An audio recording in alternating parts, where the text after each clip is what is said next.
दाखल केलेला आहे। मोठ्या जल्लोषात सगळेच महाविकास आघाडीचे कार्यकर्ते इथे आलेले आहेत आणि ही सीट आम्ही जिंकणार हे निश्चितपणे आणि एनडीएकडे खूप वातावरण जे आहे ते गढूळ होत चाललेलं आहे। आपण पाहिलं असेल मुंबईत देखील अनेक ठिकाणी ते सीट्सवर नाव अजून देऊ शकले नव्हते, काल परवाकडे दिलेले आहेत। मला त्याच्यातून चित्र स्पष्ट आहे की एका बाजूला महाविकास आघाडीच्या सोबत संपूर्ण महाराष्ट्र आहे, दुसऱ्या बाजूला भाजपला उमेदवार सापडत नाही।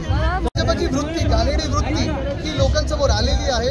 घाणेरडं राजकारण, एवढं दलितचं राजकारण कधी महाराष्ट्रात झालं नव्हतं, देशात झालं नव्हतं, तेवढं आज आपण पाहत आहोत। पण अजूनही भाजप नोटबंदीवर बोलायला तयार नाही, जीएसटीवर बोलायला तयार नाही, 15 लाखाचं जे खात्यात येणार त्याच्यावर बोलायला तयार नाही, प्रधानमंत्री आवास योजना असेल त्याच्यावर बोलायला तयार नाही।